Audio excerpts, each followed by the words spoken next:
Hello, and welcome to Varn Blog. We're in a new location, as you can tell.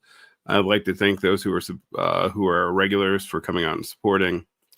And I don't have a specific agenda tonight. This is just a general commentary. As you guys know, I've had to relocate. You'll notice this is a very different office in a very different part of Utah. Well, not very different, but kind of different. We are going to be recording here for the foreseeable future. A lot has happened in Varn world lately. I'm a little ill. I'm a little tired.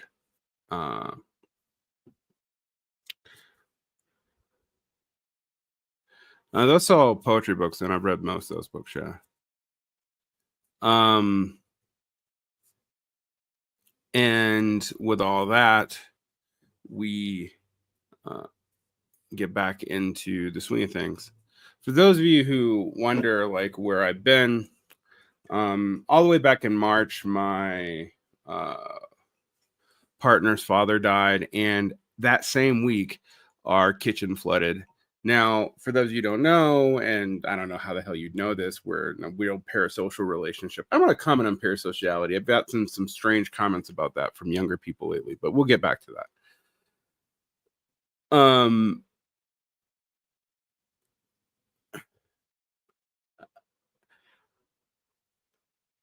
My recording studio was in my office, which was in the attic of my former house. The kitchen flooded. We had no kitchen for 4 months, and it also shorted out most of my computer equipment. We also had some recording quality problems. You guys may have noticed. Some of that's on the end of my guests, and I can't fix that. And I'm not going to start asking all my guests to have high-end recording equipment, but I am going to start seeing what they have. And some of that was because of similar problems with my equipment. In that time, I also was diagnosed with a thyroid tumor. We do not know if it is malignant, but we're just going to remove it either way. And then in the grand fight around that, and I do say fight because we've had to fight with insurance the entire way. One of the things I can tell you is I never had the problems with insurance abroad, even in very poor countries that I do in the United States. But nonetheless, my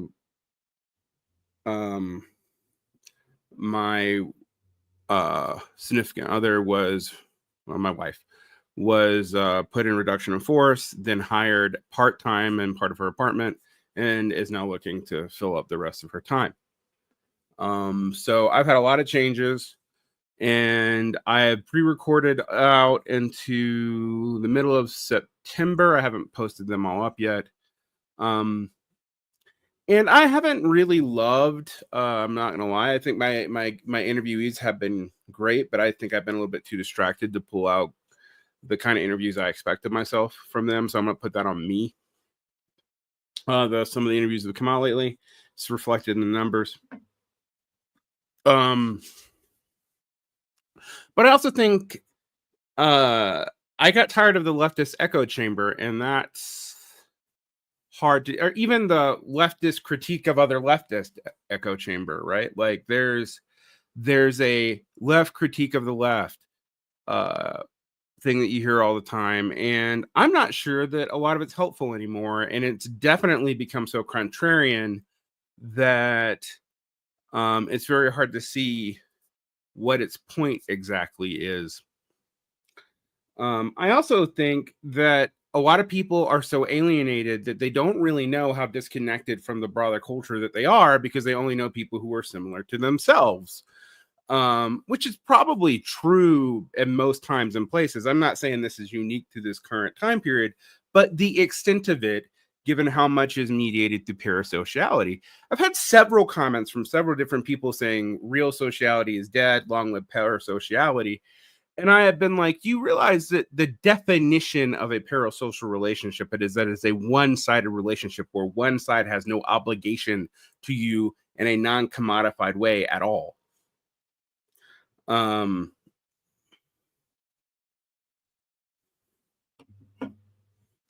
So we are having to deal with that.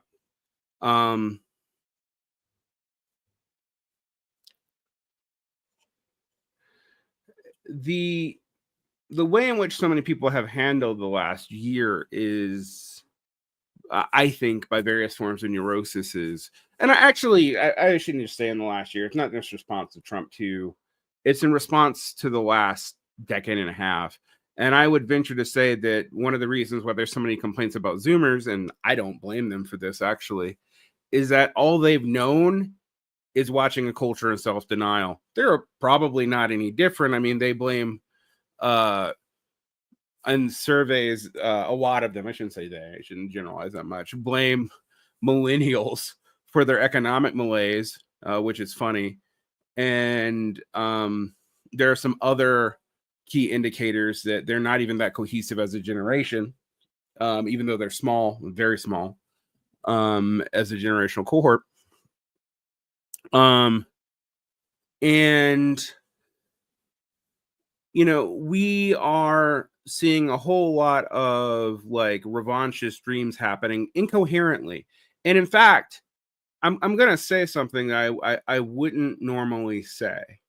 I always tell people not to underestimate their enemy, but I've been amazed at how self-undermining so much of contemporary politics is, and there's so much of it going on, and there's no view of the future whatsoever, that there isn't a whole lot of political cost to being self-undermining because it just doesn't really matter.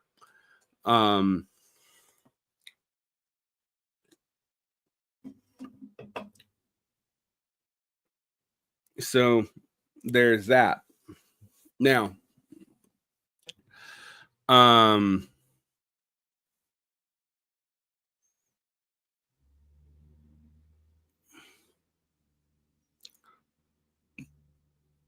we have to ask ourselves so many questions about what's going on right now. One, we have slow rolling layoffs and economic statistics that are not particularly trustworthy. I mean, I'm not just talking about Trump firing the head of the Bureau of Labor Statistics. Those statistics were already somewhat cooked by what they do and do not count anyway. Underemployment's at an all-time high. College graduates are more unemployed than high school graduates right now. Both are seeing their unemployment tick up. Wage growth is stagnant. Profitability rates at everything outside of the Magnificent Seven and tech stocks and a few luxury items are stagnant, which means that the AI boom is not bleeding out to the larger economy, which is what in long term it would need to be profitable. It seems to actually just be sucking up all the profits from the entire rest of the productive economy. We're not dealing with all the downstreams of government funding collapses, this, that, and the other. The talking points of the liberal left have almost completely fallen apart, and the far left can't really decide what it wants to focus on, and how to make itself more palatable than it was in, say, 1985. So if you're feeling pessimistic, I'm not here to tell you that you should be despairing, but, and maybe I'm the wrong person to ask. For the past 20 something years, all I've seen is the left lose, even when it looked like it was gaining popular momentum. So, yeah, I mean, when I started changing what I was talking about in the program to just interview a wider variety of people, is because I kind of felt like a lot of the left is blowing smoke up its own ass. And I don't know what to do about that. We can try to hold politicians accountable, but that doesn't work. All it makes you is thermostatically reactive. And I've used that term a lot in other videos, but I mean, it's not anti-systemic.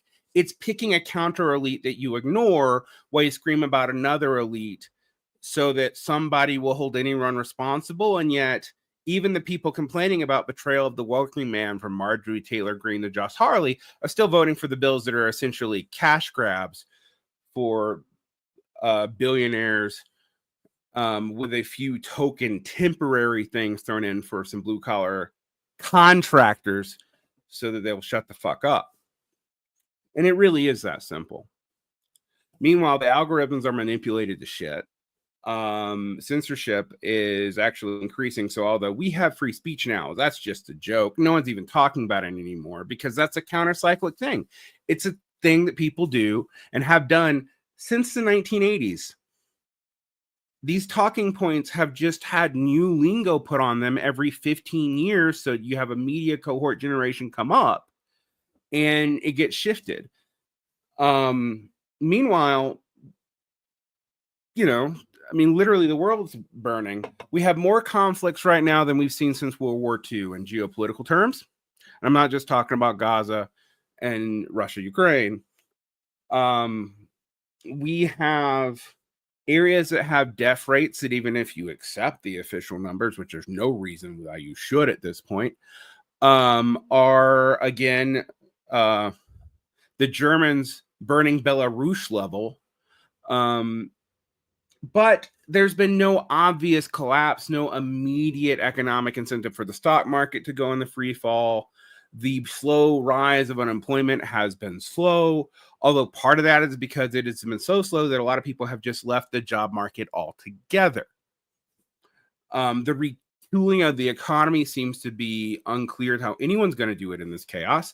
And I just don't know what a lot of people have to say about all this. I've seen people like, tariffs are good, tariffs are bad, yay left.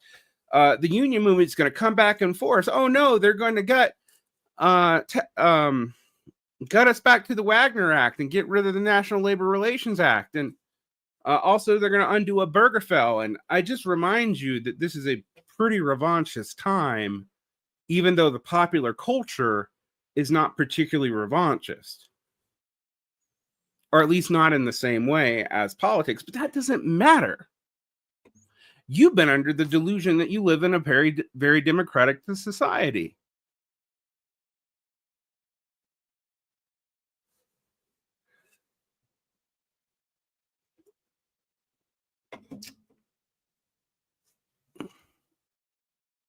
And maybe you haven't been. Maybe I'm not talking to you.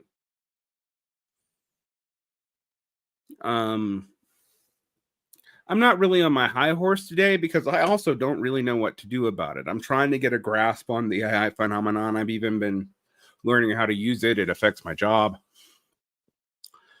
I've been trying to teach people how to deal with its cognitive trade-offs responsibly, and there are cognitive trade-offs to using it. And if you just become super dependent on it, you're going to lose your critical thinking facilities pretty quickly. And maybe that's what people want, because you'll be dependent not even on the government, but on corporations to program these things that everything works on. Because increasingly, the more people do that, and the more there aren't new people coming into the tech sectors or these other sectors, and as that happens, you'll have generational information loss. And for those of you who don't think that technologies can cause generational information loss because you believe in some Enlightenment narrative of technological progress, ancient Rome in Northern Europe, the tooth saw was a forgotten technology, largely because people didn't need it at the time.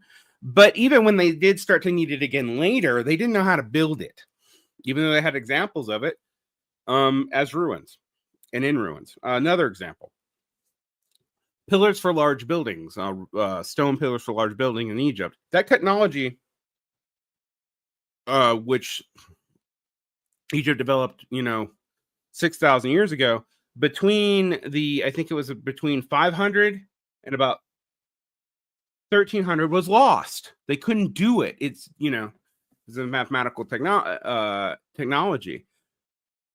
Other things replaced it, or they just stole old pillars from different things to build mosques or whatever. When you study material history like this, you start seeing that your assumptions of unilateral linear progress, a la Steven Pinker or whatever the pro-enlightenment people are huffing, is false. It's not that I don't believe in it because I don't want it to be true. It's just not true.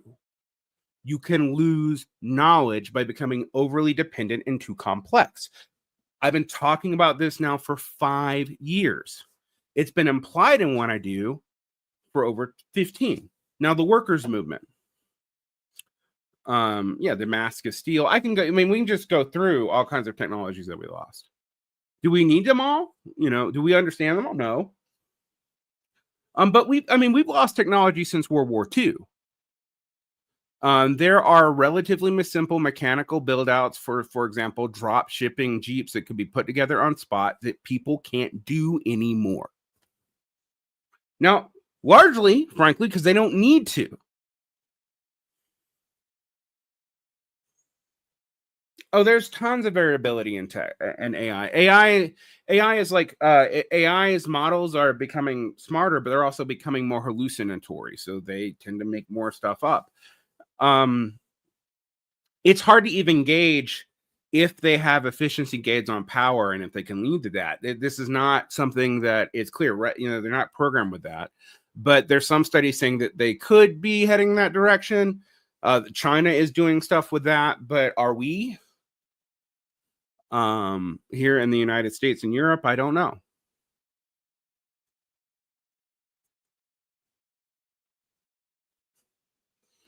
Biden administration failed to build mobile harbor in Gaza, of course. Jonas S says, I'll just put it up on screen so you can read it with me.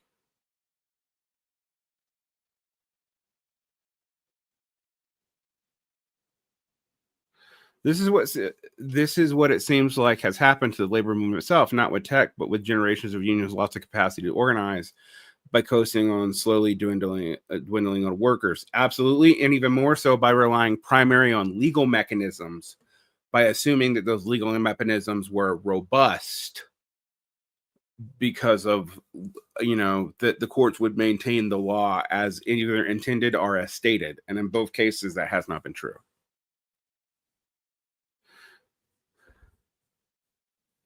Yes, I did. Someone talking about me. I shared on my Instagram a feed of somebody who said that their AI was tagged and monitored because many of the AI programs are actually now tied into the government and are officially intelligence assets. Also a truth.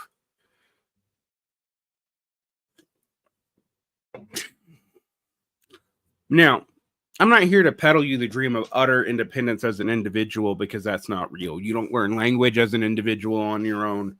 You pick it up from watching others socially. There's both reinforcement and mimesis involved, and those are social activities.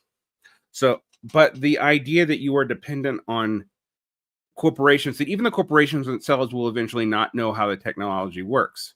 This is a theme in Warhammer 40K, something that I normally wouldn't cite as a legitimate influence, even though I make a reference to it in the beginning of the solo shows. If you don't know the joke that Gene Badgelon put in my intro, it is because that is a reference to Warhammer 40K in the future, in the grimdark future of 40,000. There's only war. So I'm not quite that pessimistic, but one of the things that happens in Warhammer 40K, and this is fiction, and I know that, but I've given you actual historical examples, is that people begin to worship technology because they can't replicate it. Now, there's a whole lot of other magic involved in the game that makes it where that worshiping of technology in some ways actually works. We're not going to get into that. That's not helpful for here. But you do get these tendencies over time.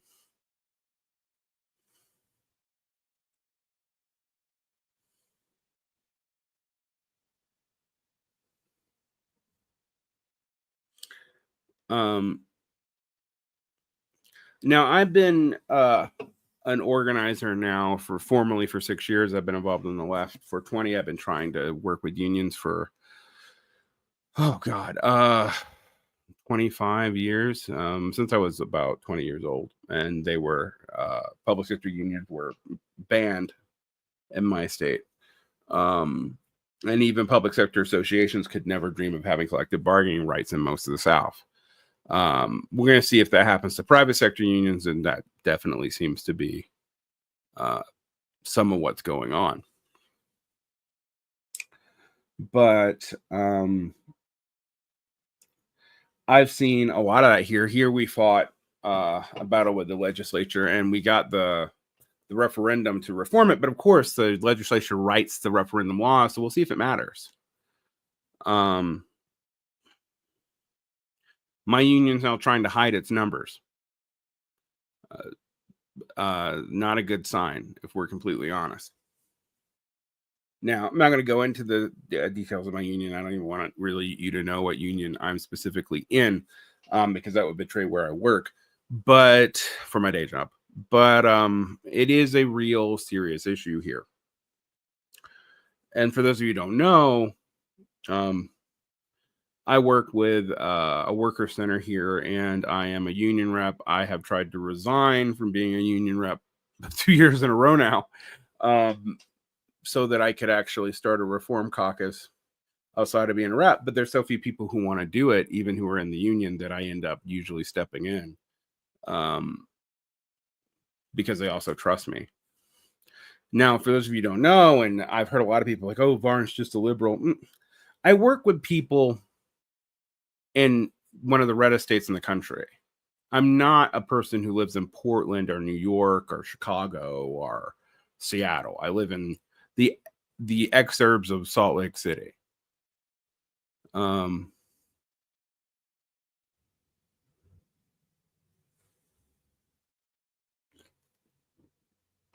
So we, I'm used to working with both communist and, very conservative Teamsters and that sort of thing. And people here are a lot more afraid. But there's also a lot more militancy. I mean, it's really not that hard to convince people that labor representation needs to be on the uptick. But here's the big question. If that's true, and it is, why is it that labor union density is still so shit? And why is it that most people do not like their unions? And I think that's something I haven't really seen addressed realistically on a lot of the left spaces when they talk about unions. I mean, you can look at Eric Blanc over there in Bread and Roses, or I don't know if he's still in Bread and Roses. But, one of the Jacobin DSA labor guys, and he was talking about Biden's liberal reforms to the NCLB and the proceduralism of that and the dependency on who was in the executive just struck me as a completely wrong-headed move from the guy who wrote about, the red state revolts in the aught teens.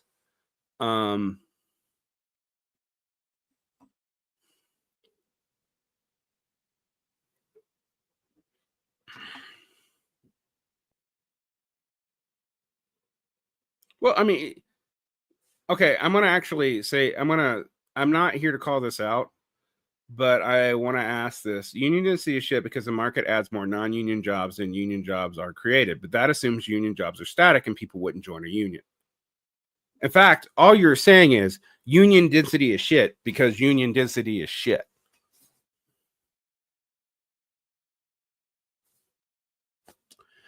All right. And I actually don't want to make fun of that because that's what I hear from most people who are professionals in this too.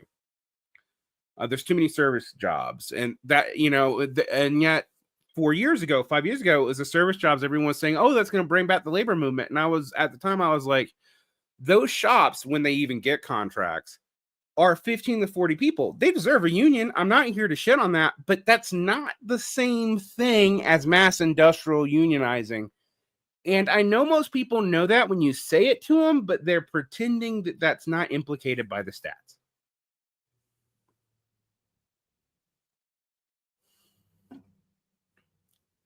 Now, the other thing I want to say is, I used to do all kinds of stuff on foreign policy and unions, not just the obvious foreign policy points like Gaza or whatever. All right. All kinds of foreign policy. And you know what I would hear? I would always hear people tell me, Just like they tell me with the literary shows, we want the shows. But I would look at the numbers and they just weren't there. I did shows on Boric and Chile. Those are some of the lowest numbers I've seen. I talked about what was going on in Peru.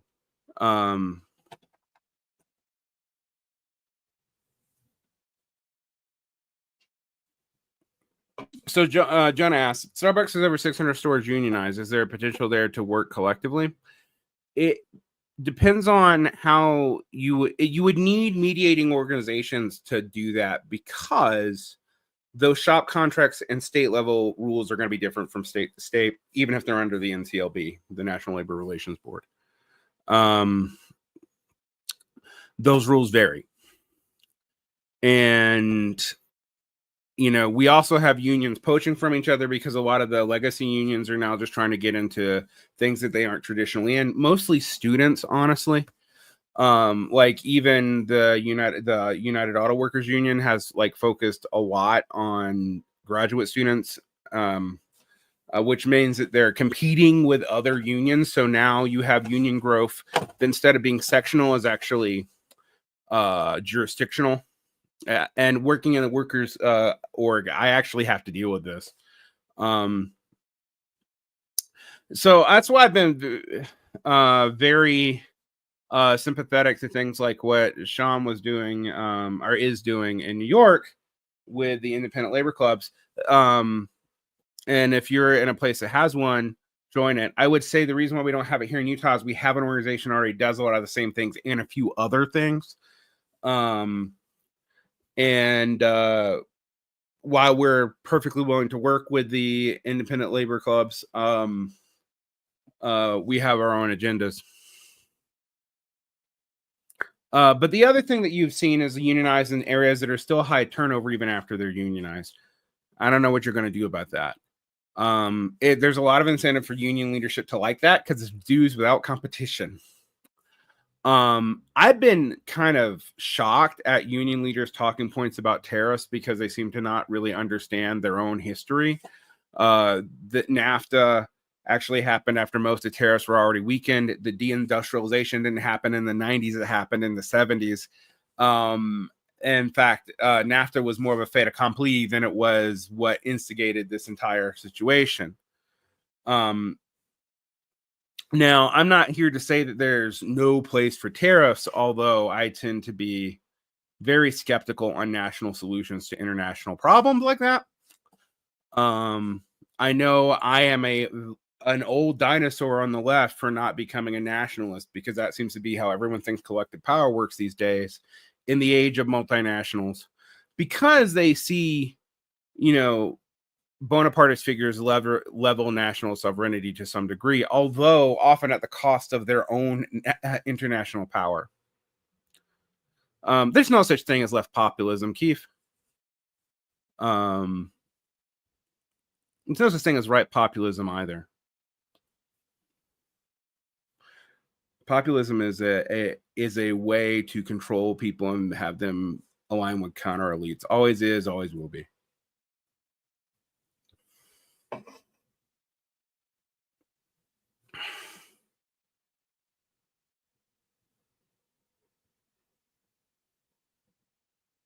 The mayor's race in New York. I love how people become DSA adjacent when they talk about mayors. I'm not here to. We don't know how things are going to play out with Mandani. I would say I'm skeptically optimistic, but I say skeptical because every one of these DSA left populist mayors have failed in their policy because they haven't had city councils to back them up. I can talk about what's happened in Chicago. I can talk about what happened in Jackson, Mississippi. I can talk about when certain Congress people were mayors of, say, Cleveland. None of those, not a one of them, were successful. The only successful case of a populist mayor campaign that I can really think of, you got to go back to like the 1930s.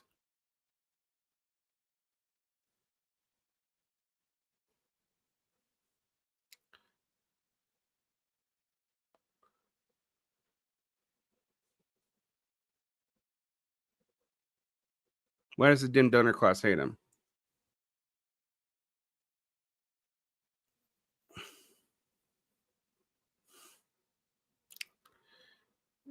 It's a very, I mean, I get it.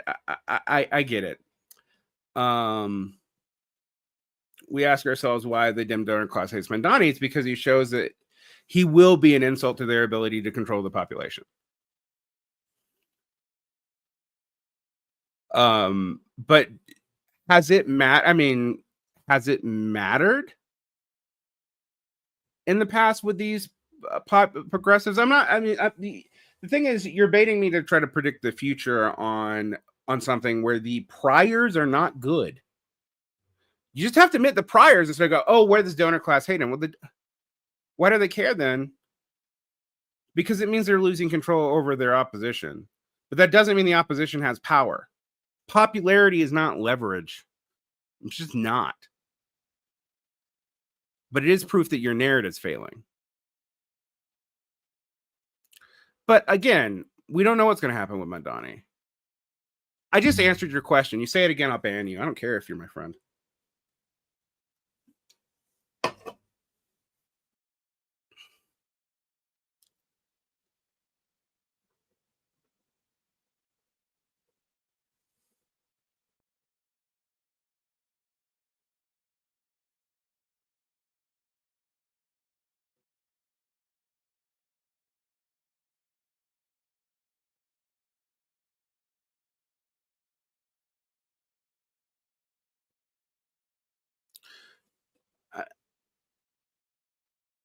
I'm not saying it makes no difference. I'm saying that its statistical likelihood of making a difference is low. What would matter? All right, this may be why the donors care, in addition to showing that they're losing the population, is if you could get a city council change in enough boroughs to support Mandani's support and start changing the state level Democratic Party. That would matter. My point is, historically, in Cleveland, in Chicago, recently, in Jackson, Mississippi, that has not happened. Or those people have been corrupted, as you all know, in Oakland, etc.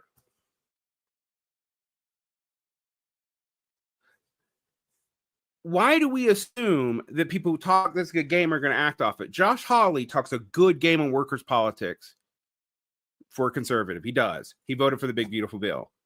Marjorie Taylor Greene's talking about the oligarchs, and she voted for the same thing.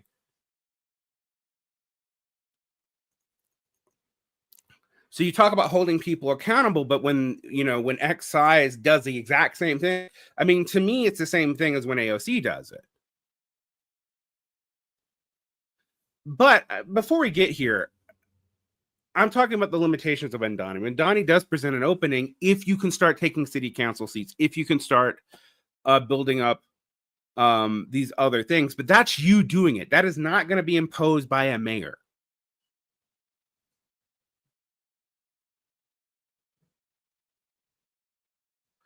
I do think that the Democratic donors have a lot to worry about because they're being shown to be ineffective on every level. They have no answers to the contemporary problem. None.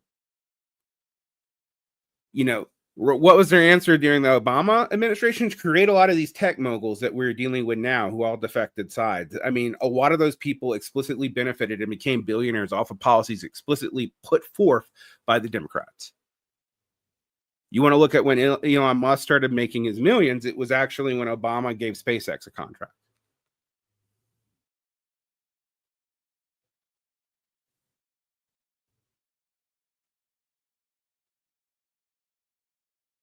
If you don't want to change the status quo, then what can you expect? Of course I want to change the status quo.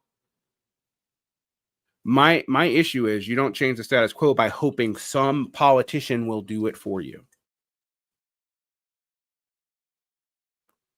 Particularly in a party that, under current conditions,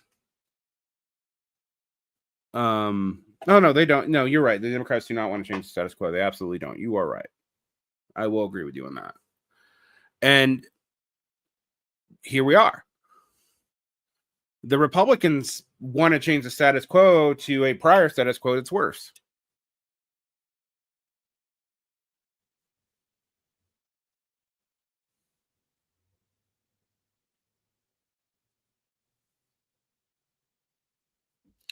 All right. I have an embarrassing time here, but what's the difference between liberal and the left? Okay, that's not an embarrassing dumb question because it's actually almost a metaphysical question. A liberal historically is the tradition that emerged in response to the decay of the early modern empires, starting with the English Civil War, codified in people like John Locke, and then developed through the 19th century in the American Republican tradition, the French Republican tradition, the French Revolutionary tradition, the American Revolutionary tradition. I know that a lot of people get mad that I called the American Revolutionary tradition a revolution. Revolutions are contradictory and not all progressive in any case, and so people just need to deal with that. I don't even know what all progressive would even mean. But liberals today are what you may consider a collection of miasmas. Really, I mean, I'm not being fair, but I'm going to be explicit, of various populist sentiments that emerge from that tradition. The left itself, of which liberals were one point part of, emerges in response to the national revolutions in Europe, specifically the French one, as an answer to different ways to deal with the declining order.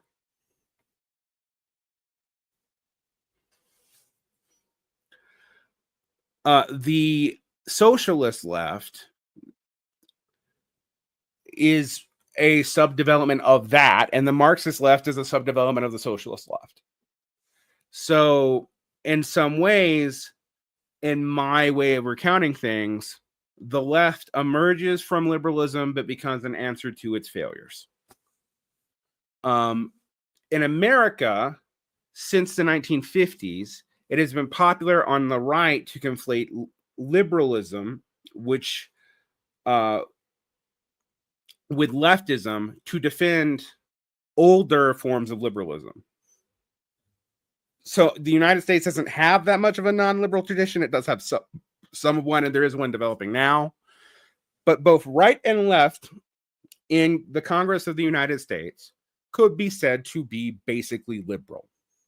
One supports a strong welfare state to support the market and to ameliorate the market's depravity. The others think that this reduces liberty, involves too much intervention, and won't let the market deal with itself. Now, today, you start seeing the development of ideologies that come from the fact that those liberal ideologies are completely cracking up. Marxism is a result of this happening the first time in the 19th century, and itself came out of a socialist tradition which is as old as liberalism and develops out of it.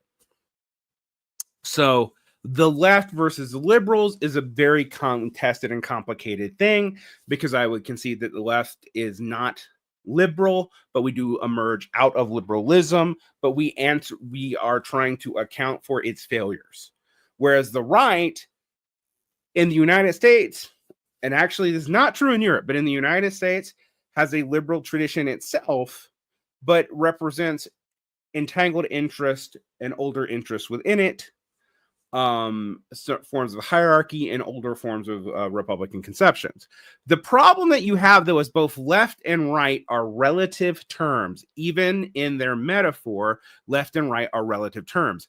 The center is always moving, the target is always moving, and so those both left and right become harder and harder to describe, because the coalition of things that call themselves right don't have a lot to share with each other, and the coalition of things that call themselves left, particularly if you include left liberals in that, but also anarchists of all kinds of varieties, progressives, socialists, Marxist, communist, anarchists, etc., that left, those are, I mean, there's almost as much difference between those positions within the left and right as there are between the left and right itself. The reason why horseshoe theory isn't true is not because, there's no overlap between left and right factions. It's because actually today those factions are so fractured that there's not a clear spectrum of which you can fall anyway. I'm not sure always that talking about left and left liberal and all that's even that clarifying for most people. But my attempts to like talk about politics beyond that tend to fail.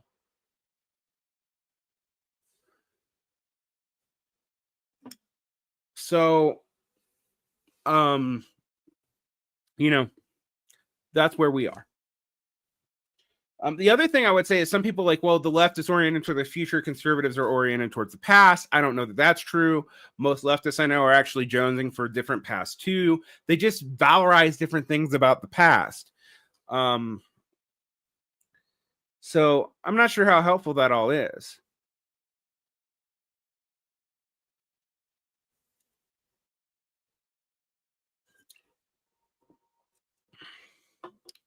But don't be afraid to ask dumb questions. I don't dumb questions. I don't like I do think there are such a thing as dumb questions, but most questions like that are they're basic.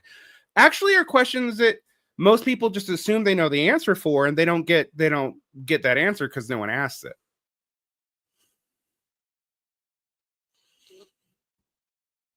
Another thing that I have problems with right now is people projecting what they want on the working class. All working class people want a better paycheck. I would almost venture for that. But how working class people think they're going to get that today and why they think that is almost infinitely varied. So, I mean, I was thinking about this today. I shared a post by someone on Twitter today where we were talking about the DSA and how just huge variety in even the DSA factions, whether or not you're on the DSA right and the DSA left, which would all be left by like American standards, but the DSA right is more aligned to the Democratic Party and wants to reform the Democratic Party. The DSA center kind of wants to split the baby on that. All of the Ackerman plan, and that's a smaller and smaller part of the DSA. And the DSA left wants party wants more clear democratic representation and wants to move away from NGOs. The issue that you have with this though is like the DSA left might agree on key issues in regards to a specific event at the DSA right now, but it like those factions include everything from the Libertarian Socialist Caucus to the Red Star Caucus. You know, a Marxist-Leninist group versus a arguably anarchist group. And there's no cohesion around how they'd even build a program, much less start to take over the DSA. I mean, the Democratic Party, or break from it. I mean, you'd imagine if they did break from it, the contradictions within the various groups that wanted to break would cause them not to have a program, and it would may collapse like the Students for a Democratic Society did.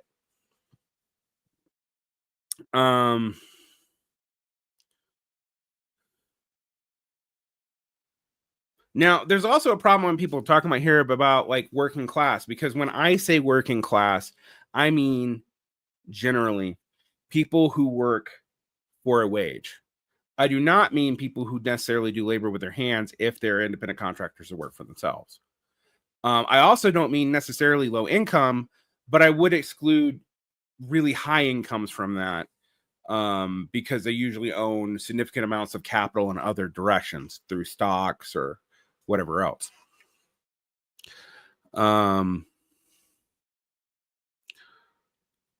So when we talk about like who supports whom, I tend to find that this is actually very hard to split. Cuomo, we talk about New York, Cuomo does well with low income voters and not so well with middle income voters. But by well, we're talking only about 10%. But Mandani does very well with low income voters too. Eric Adams doesn't do well with them. Did you see Gabe Winat retweeting the sentiment that DSA was now in danger of becoming the PSL? Is he worried about Red Star? Or I mean, honestly, I mean, one of the reasons why the DSA can't become the PSL is the DSA doesn't have a bunch of rich people on their in their group that can fund their stuff and get a candidate separately on every ballot in the nation to get 2%, even though they probably only have 5,000 to 7,000 members at best. And that's me doubling what a lot of other groups estimate them having. That's why the DSA is not going to become a PSL. It's not because of ideological reasons. There are structural limitations to this stuff.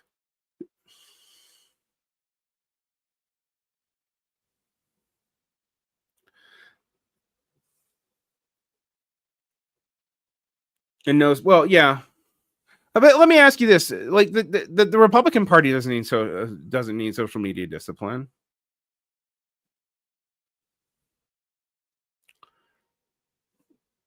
They don't. They don't need it. Why is that? I asked smugly, but I really don't know. Like we talk about like the DSA's lack of social media discipline.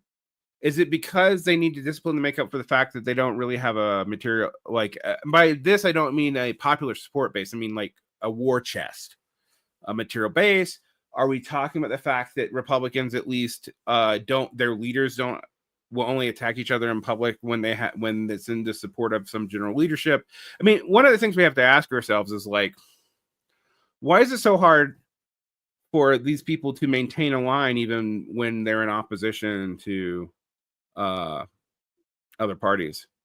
Oh yeah, compared to the PSL, but the PSL requires such radical discipline to actually turn people off.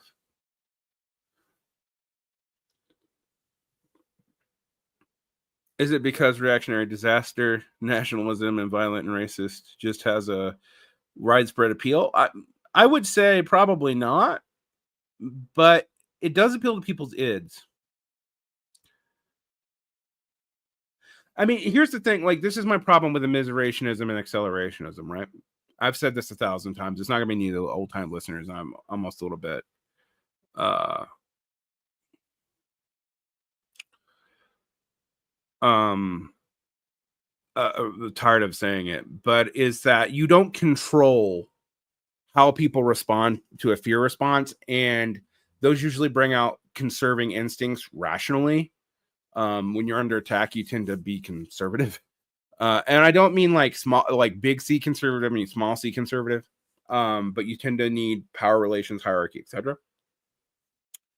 Um, so on the in those moments that you can see all kinds of stuff come out. I mean, the thing is that people want to label these movements like clearly progressive or clearly regressive, and with something like the yellow vest or something that it's not that simple and easy to appeal to. Um, Tribalism is another one of those things that, like, you say, well, why are people acting partisanly because they're tribal? Well, what you're actually saying is, why are people acting partisan because they're partisan, or why are people acting tribal because they're tribal? Oh yeah, there is a base to the reactionary right that's going to appeal to. You're not wrong.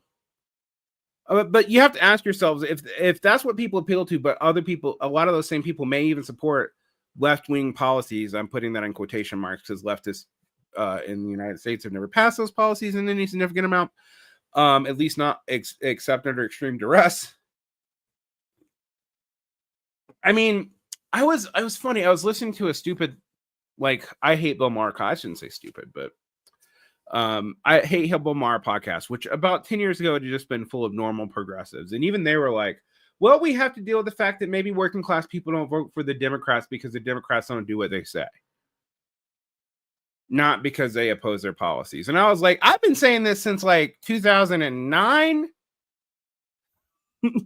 you know and it's been kind of obvious since, I don't know, the 1980s. I mean, I've been thinking this my entire fucking life.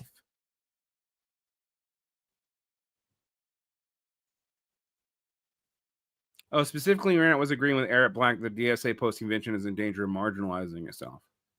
But I mean, the thing is, the DSA right isn't in any more alignment with the general population than the DSA left is. Right? I mean, like, progressives are not broadly more popular than socialists right now. And socialism's popularity has been on a decline since that thing in 2018. And I have noticed that even DSA that people will cite that 2018 poll and not mention that there was a follow-up poll in 2022 where people were both less in favor of capitalism before, but they also weren't in favor of socialism more either. And given the number of isms that there is, that doesn't leave a lot of good ones left. I mean, so marginalizing itself from what? Right? It seems to me that, like, the DSA would just need to stake a position and see if it had any mass support for that position, but it can't do that. the caucus system substituting for regional development, the fact that they've over-focused on union staffers and bureaucrats and under-focused on rank and file. They are trying to fix that. I'm going to give them credit for that. But there are, caucuses and movements in the SA that are very much dedicated to that. So I don't want to say like it's not something they don't realize, but it took them a long time to realize it.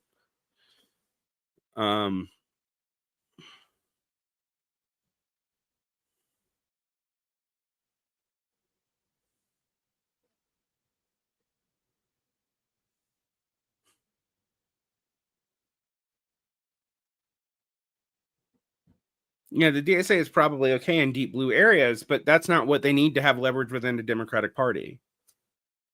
To have leverage in the Democratic Party, you have to bring something that the Democratic Party doesn't already contain. If someone asks me what level should socialists work with, I tend to say you need to work internationally and locally before you do nationally. So you need to have allies outside of your home country and strong bases at a local level. To argue with my friend Keith, who was kind of helping me, it would make sense to focus on a mayor. My only thing is focusing on mayors and stopping there has been a historical disaster. I mean, it doesn't matter how good Mondani is if he can't get support because the donor class shuts him down at the city council level. The best you're going to get is a repeated de Blasio. Which, I mean, wouldn't be terrible, but it wouldn't be good either.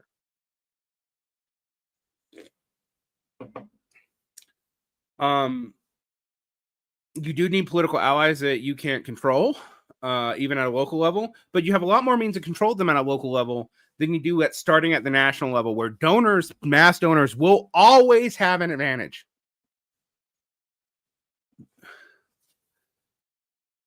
You are much more likely to be able to affect, not even like say New York. I mean, if you could take over a few cities in a purple state, and actually have good city councils, and you could somehow battle the bond market, you could really do something. Now, I might also say the industrial Midwest is where a lot of the more successful worker stuff is happening, or the post-industrial Midwest, to be quite honest. I mean, like when I tell people when they study public sector unions, I don't tell them to study New York. I tell them to study Chicago and Detroit, and to another degree the Twin Cities.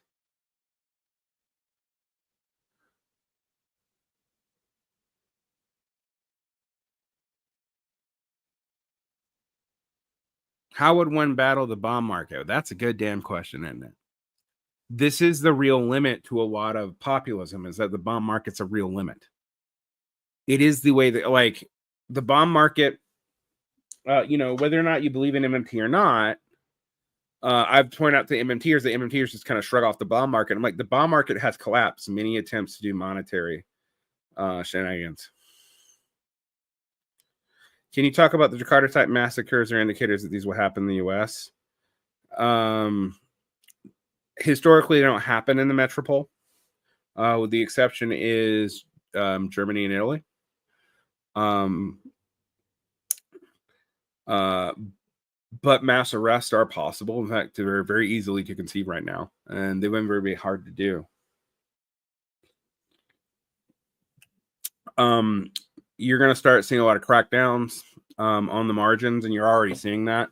First, immigrants, now you're seeing it targeting minors. I mean, there's some weird shit in that executive order. One, that new executive order on minors, wants to treat down to 14 as adults, but also wants to treat them as adults for marriage, affectionately nationalizing age of consent laws to 14, which is interesting.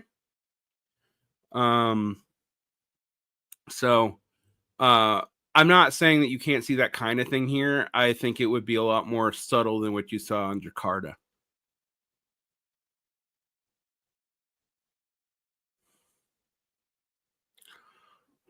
But maybe not. You see a crackdown on homeless people. Homeless people are a very volatile political force, no matter what. I mean, I'm gonna sound almost conservative here. Not because I don't care about homeless people. I really do care about homeless people, but I remember a lot of like well-off college students like protesting in the aught teens for homeless people, and then all that were left were like bougie college students who were like training to be lawyers, and the homeless who were getting beaten by the cops at the end of it. Also, because the bougie activists got arrested first, and then the real brutal shit happened later.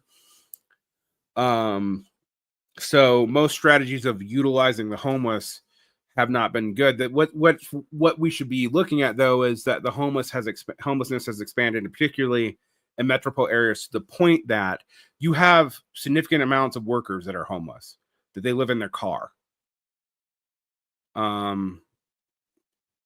That's a real thing. I mean, you're looking at, I think Phil Neal wrote about this in Chicago. I've seen it here in Salt Lake. You have people who have steady jobs who are now homeless and living in cars. That's a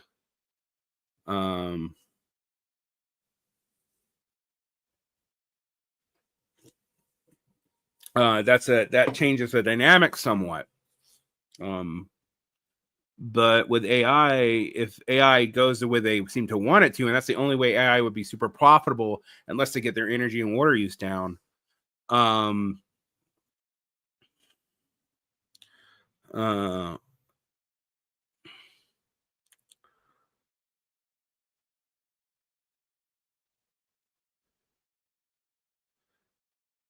It's going to be hard to deal with.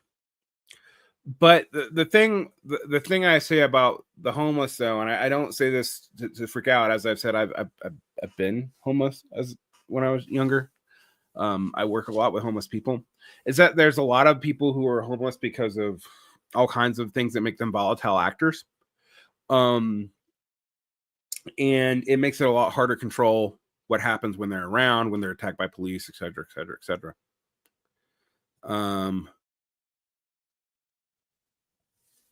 So, I mean, but you are, the imperial boomerang, the blowback, the frontier coming back east. That's all happening.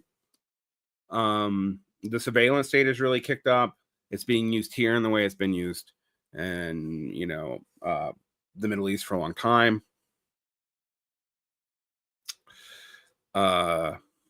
Et cetera, et cetera. No, I have actually taken a stand against a lot of the whole dignity things that I see left liberals doing, where they think that you see this in academic discourse when I talk about Matus a lot.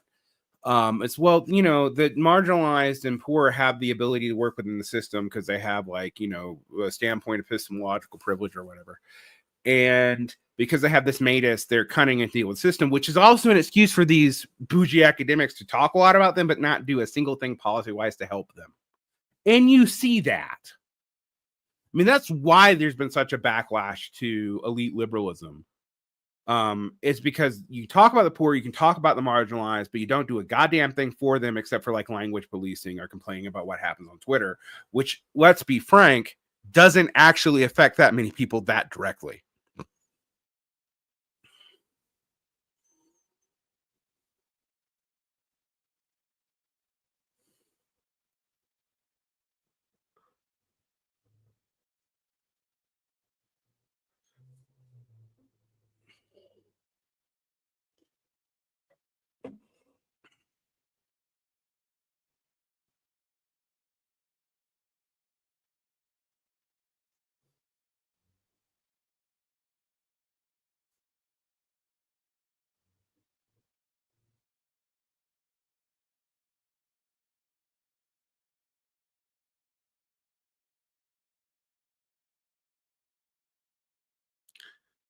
Now, the question you have to ask yourself is, what are you going to do to force people with power? I remember, 6 years ago when everyone was talking about punching Nazis. I find it interesting because now that you have real authoritarianism, there's a lot less talk about that, huh? But I've always wondered about that. Like, what do you think you're going to achieve? I'm also thinking about that with debating these people. I mean, a fight's a fight. right? If you really believe what you're saying, why aren't you like, I don't know, forming red brigades or something?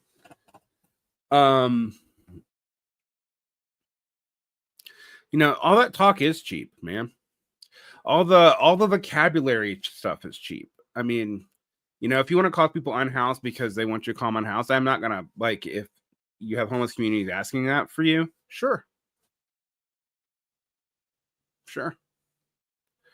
I don't do it because I feel like there's been a whole lot of using that to not fix the problem. I was thinking about how many like centrists got mad about the Eddington movie. You know, watching center Democrats, you know, having long diatribes about um, complaining about cultural politics from 2020 as if that was still going on.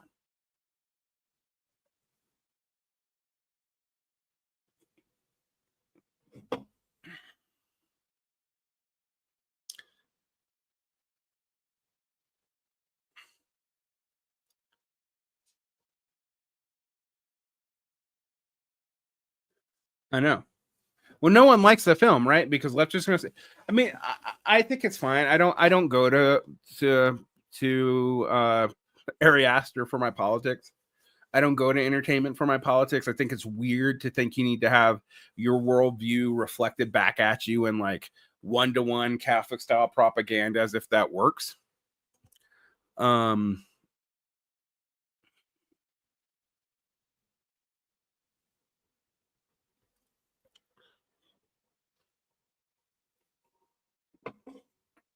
Neil Young was right about Reagan. Well, yeah.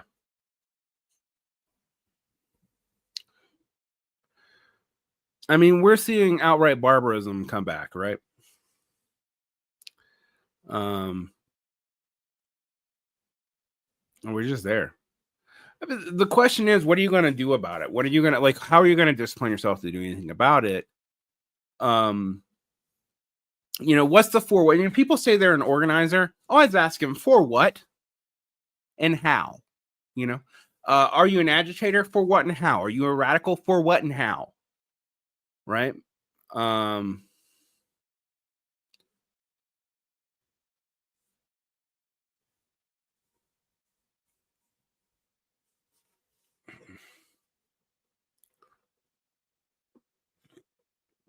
the only way out is through.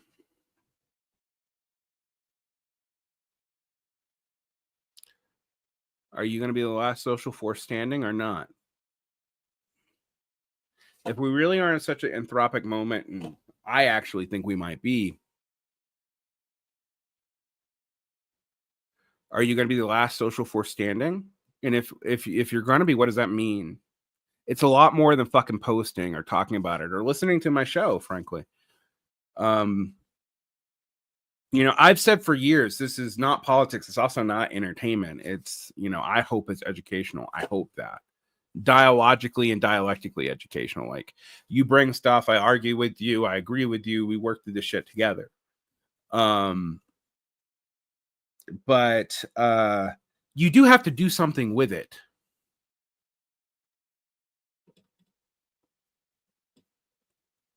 Yeah, Keith, you have a good question. Why isn't there a program? I don't know. I suspect it's because people don't actually agree with what they want. And without agreeing with what they want and being able to hold to that, and when I mean discipline themselves to hold to that, I mean like going to the meetings, doing stuff, and it's not fun. Like I'm sick right now. I've gone to several union meetings I don't want to go to because I don't feel good. You know,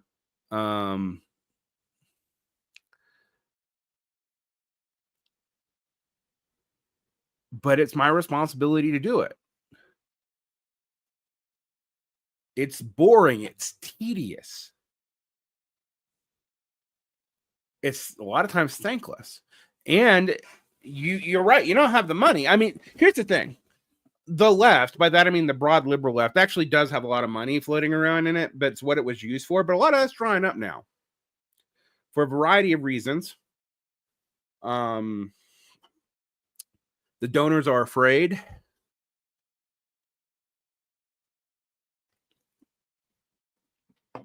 Um, There's so much instability. I think right now, like even people trying to like make, I've seen liberals predict economic apocalypse and be wrong. And then there's other long-term trends that people are ignoring.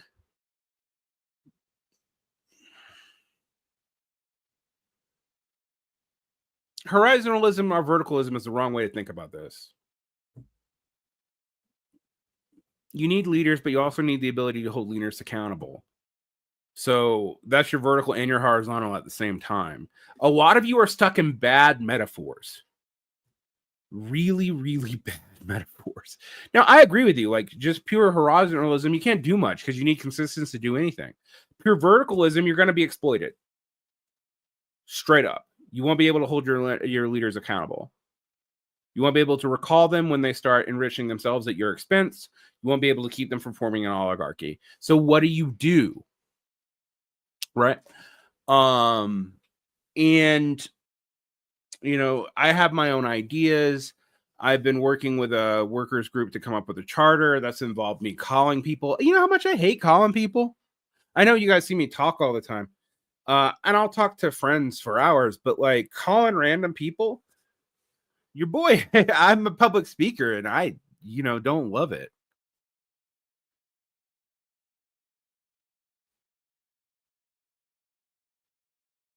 And that's a good question. I mean, I tried to use the cybernetic feedback loops because it is sort of like, instead of thinking of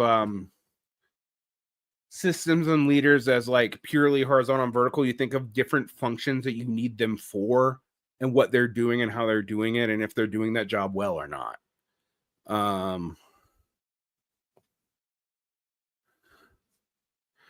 Sean says the biggest problem with the Blasio 2.0 is that nothing will be learned and no progress will be made. The left will be stuck in the same holding pattern going back to David Dinkins. Ouch.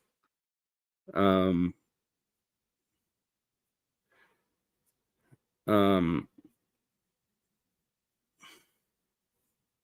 a lot of you are anxious people, man. I mean, like, I just have to accept that. Most of my students are too. God bless them. They're afraid of people in some fundamental way. And they're no longer conscientious because they don't think they can meet their social obligations. So why give a fuck? It's not that I don't have them, but it's like, no one's meeting their no one's meeting any social obligations to them either. I mean, I hate to agree with Tucker Carlson, but when he's talking about, projected rights and that's gone away and like people can't own homes and blah, blah, blah. I mean, it's a petite bourgeois mentality, but like people have been sold it for a long time and they're not getting it anymore. Now, I'm going to say that when I'm also going to say that, like, believe it or not, Zoomers between 24 and 28 actually have a higher level of home ownership than millennials are Gen Xers for their age cohort, which is still really low. The trends that we see that people think were unique to millennials actually started with Gen X, and were normed before the baby boom.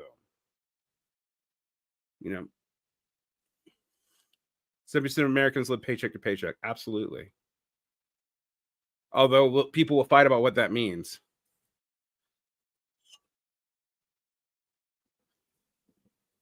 30% of Americans have zero net worth. Nothing. I think we'd probably be surprised how many have negative self-worth. Negative net worth, not self-worth. I would love to know, actually. I should look that up.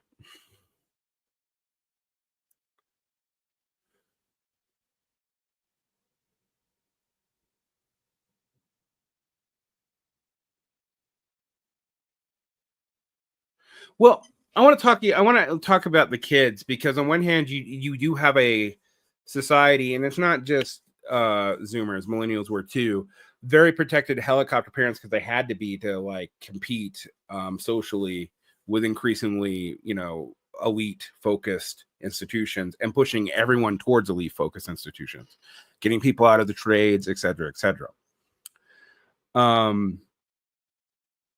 I mean, we should look at the social history for why that developed. But it's a weird place where you have people who are protected and in some ways honestly coddled, and yet also been shown that it's not for anything and they're on their own simultaneously. All right. As I told someone, it's enough to make you alienated, but there's not enough starvation to make you need people. You have no net worth or future, but you're not starving. I can't think of a better situation to make people antisocial. The crisis that makes you need people is not apparent, but the bonds of abundance aren't there either.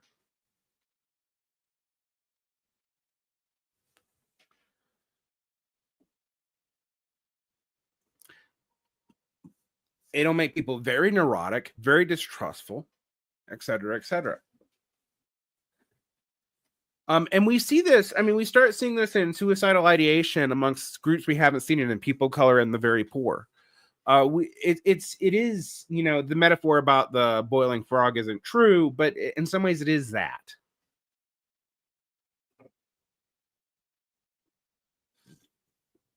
So you have a situation where you have something that seems impossible and stuff that's too easy. That is a perfect scenario for learned helplessness. And that's not even getting into the fact that we really do live in a situation where things are becoming too complex for people to solve, but people are too invested in things staying the same to decomplexify them.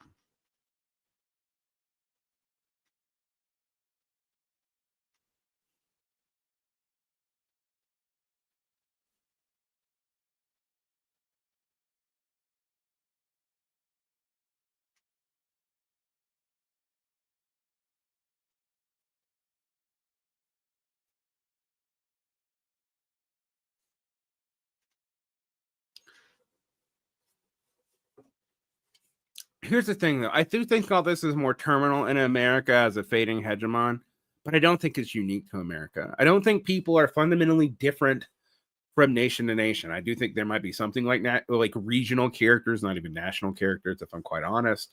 But I don't think that's because the regional incentives are a certain way. It's not because people are like fundamentally alien to one another. You know, there probably is natural difference in some ways. I'd say probably there definitely is, but those differences don't tend to play out over regions like genetically, unless you know, unless they're really really isolated gene pools, which is just not the case in modern society, or very rarely is the case. Um, and so you have to explain a lot of this socially. Not all of it. I'm not going to, you know, like there are differences between people. I do think that trying to pretend that that's not the case is ridiculous. Um, but usually those differences are statistically a wash. So why are there these characters and regional differences? And you have to ask, like, what are the incentives? What incentives do people have to cultivate certain traits, ideas, virtues, etc.? Like, and from what I can tell, we don't have much incentives for anything good.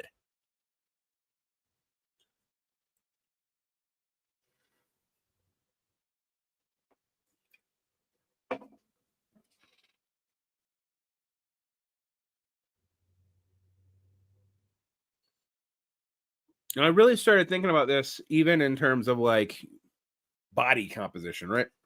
Um, I made a joke that I never went through twink death because I've never been a twink. I was built like a Stay Puft Marshmallow Man, or I was built like a gorilla, then a Stay Puft Marshmallow Man, then a gorilla, then a kind of aging gorilla, which is what I am now. Um, uh, and you know, there were feedback loops to that. When I left the United States, I started losing weight. I wasn't trying. Then I started learning the habits to keep it, to work myself off. Now, did I ever get like svelte and skinny? No, but I did lose 100 some pounds. All right. Um, would shaming me have helped that? Probably not. But I did have better incentives in other places. I walked more. I ate less processed food. And processed food is vague. I know these terms are abused. I know you can use them to do all kinds of stuff. And I'm still sick. Like I did a lot of things to get healthy. I'm still sick. But it was a feedback loop. I changed my context. I got better incentives. But once I had those incentives, I started doing the things and changing my life in small incremental ways to make them more sustainable.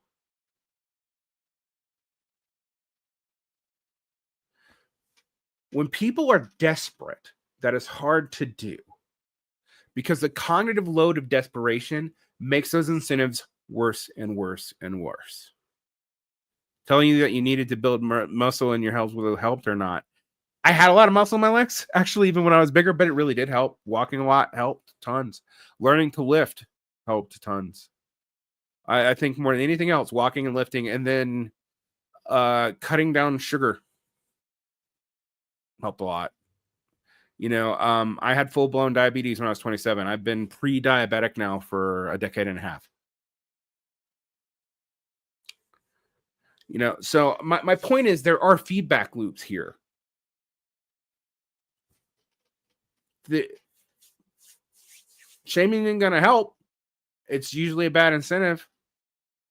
But there are feedback loops here. I hate it when we pretend that things are either all individual responsibility or you just are the way you are and there's nothing you can do about it.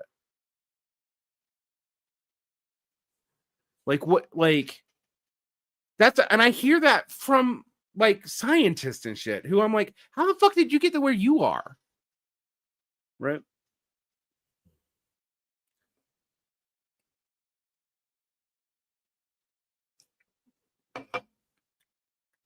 We live in a society where increasingly the technological incentives and the complications are for nepotism and for making people feel helpless.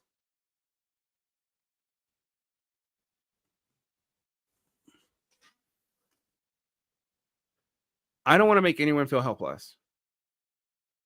No, you're not going to eat your way. You're not going to better eat your way out of cancer. Definitely tell you that. Deal with that right now.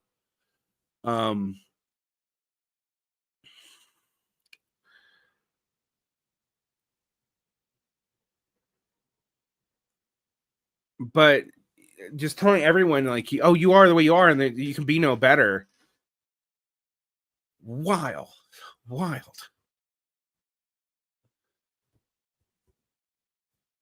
This is crazy.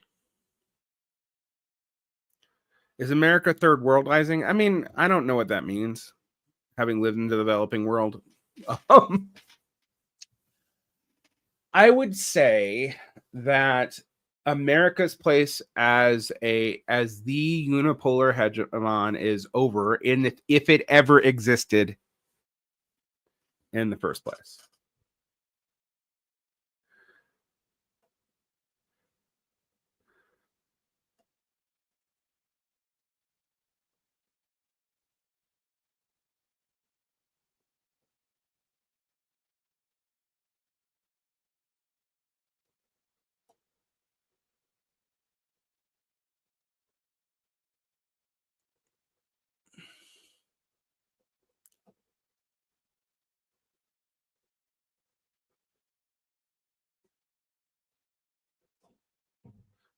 School and society offered. We're not going to talk about school.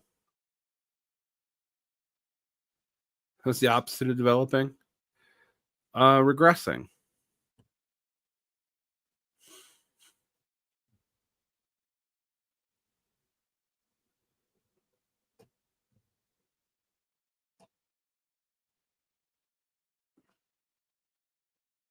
There were people feeling totally helpless in the face of permanent ruling elite. Always been interesting though, because isn't the third world where everyone's talking about the revolutions are going to happen, and actually those are the few places where we've actually seen them because they beheaded some of their ruling elite, but they keep on popping back up.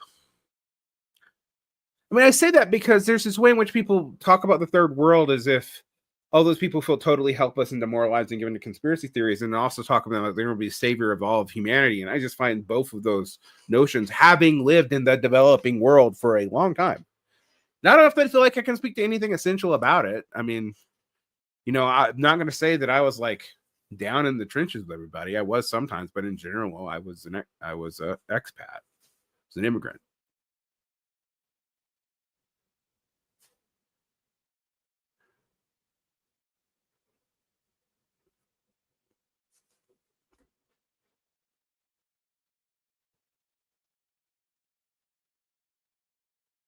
Do I happen to dig Berserk?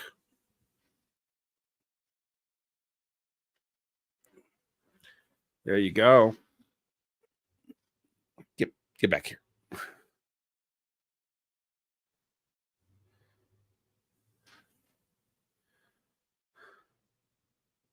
For those of you who are listening, I just showed the whole collection of Berserk and leather-bound paperbacks. Yes. Where can I start when it comes to trying to get involved in politics? What do you do? I mean, the thing is, when you ask someone like that, it's like, what are you involved in? Where is your skin in the game?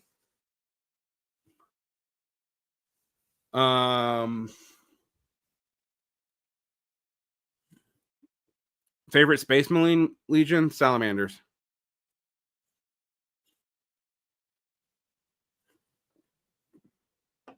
No, don't apologize for asking a question.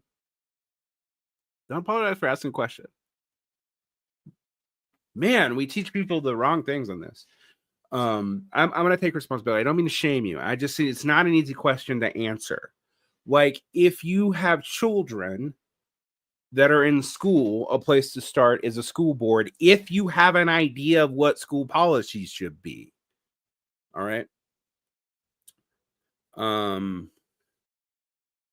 Yes, I have it somewhere. It's not in this room. Favorite Jet Vance novel? I like the Dying Earth series in general. So if you are, for example, in a place you can join a union, you should unionize your workplace. If you are not yet to that, you should do pre-majority union building.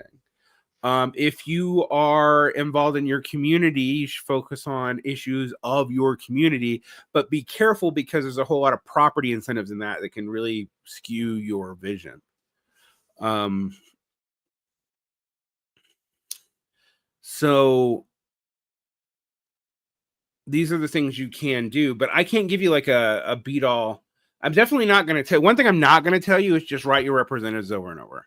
I mean, sure, write them, but like, if you didn't get them elected, why do they fucking care what you think?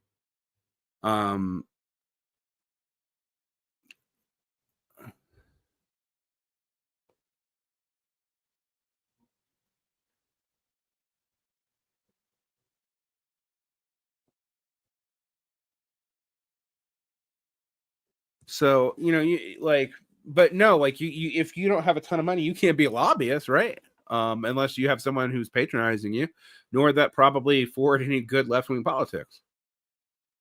So those are the kind of things you can ask yourself, like, where is my skin in the game? What can I do that I am actually part of? I focus on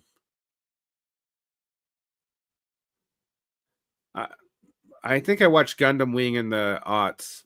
You guys are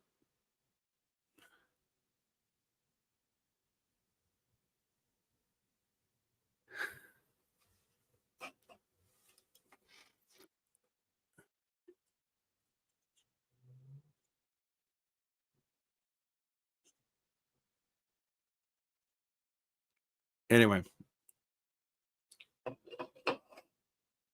I don't watch a lot of television anymore. Occasionally I watch films. Not that I think one's inherently superior to the other these days, but there's no excuse to watch a bad TV show or a bad film or read a bad book, honestly. Although if you're going to do one of the three, maybe reading a bad book would be what you do.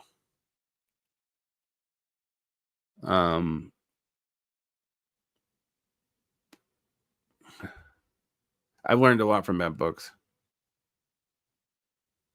What's your favorite movie where Queen did the soundtrack? Wayne's World, maybe? 3 books to help rebuild civilization. Actually, I do have an answer for that. 1, a Boy Scouts manual. 2, a good book on simple engineering. And 3, anything by Joseph Tainter.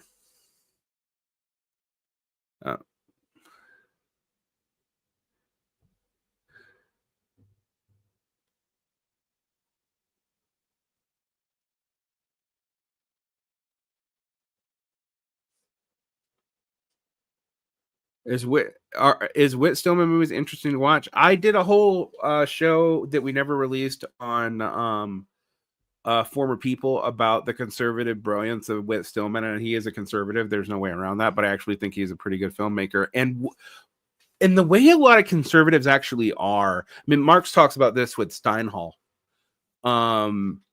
that they're actually pretty good observers of actual social of interactions because they don't try to idealize them. That does not mean you should adopt their politics, but it does mean that they're actually they're not trying to project the world as they want it to be. Geoffrey St. Croix. All right. Grant Morrison. I don't. I get tired of Grant Morrison's Gnostic shit, but that's just me.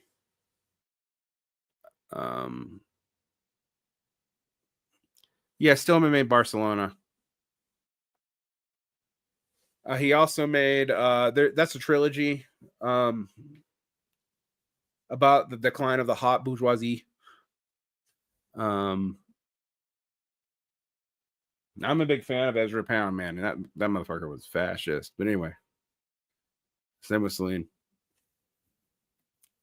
That's why I've never been a big understander of like purity and art context about like what people do. I do understand not giving people you think are morally reprehensible money, but I don't care about debt offers. Like, they're not benefiting from this. The CPSG when a pound executed. I mean, you know.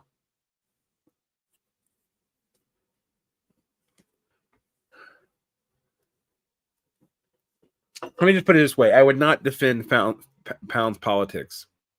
What do you like about Pound? As an attempt at a complete aesthetic vision in a fractured age.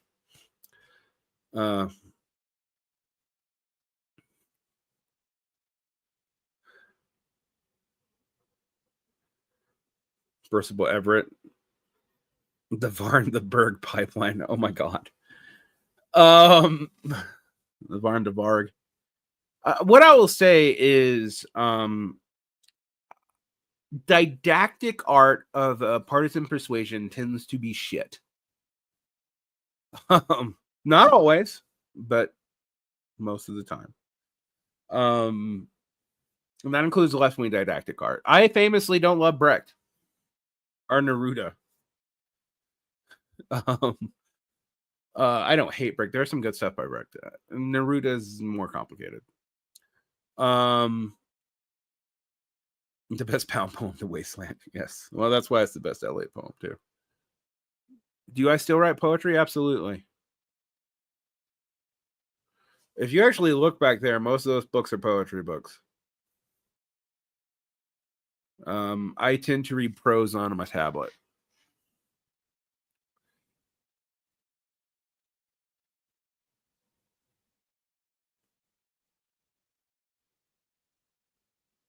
All right. Tried following the DSA convention and have no idea what the heck went on. Either everything or nothing. It's very confusing. There seems to be an internal civil war kind of in the DSA. I know that my friends in Marxist Unity Group were not happy, but neither does the DSA right. So I have no idea.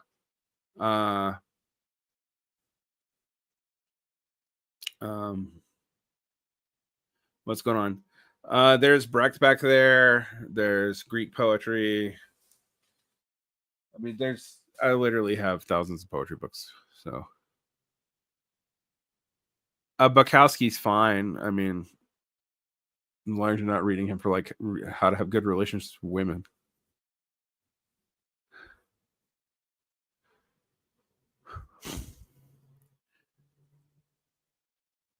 There's always an internal civil war in the DSA. I mean, since it's been more than 30,000 people, yeah. I keep hoping to read Mishima. Mishima is depends on the novel if it's any good or not. I've read a lot of Mishima. Do I like Celine? Yes, I do. Do I think he's a fascist? Yes, I do. That form, the new NPC is almost entirely split three ways, left, right, and center. Great. Nothing like a good old stalemate. All right, guys. Well, it's 9 o'clock here. I gotta go prepare for class. I should be okay. I mean, did you like the Mishma movie? Yes, I do like the Mishma movie. What do you think of Cockshot's critique of McNair's neo-Kautskyism? Ooh, Varn is big on broderism. Brodernism, bro-modernism. Got it. Am I feeling good? I'm actually not. I'm doing this because I have time. I've been moving for several months. I have surgery this week, and I start my day job back. Paul Schrader's Mishman, yeah. And we'll see how that goes. I may or may not have cancer. I definitely have a tumor. But I know this is going to sound weird and knock on desk. I'm going to be a little bit superstitious because I've lost a lot of people to cancer lately. But the kind that I probably, if I do have it, the kind that I have is not generally severe. So thank you guys. But I will be taking some time off. Obviously, I might come back with a big scar on my neck. There's a small chance I'll lose my voice, and there's an even smaller chance I'll lose my voice forever. But we'll see. I wish you all well. Protect your peace. Thank you all, and I'll take the prayers too. Send back to all you all. Take care.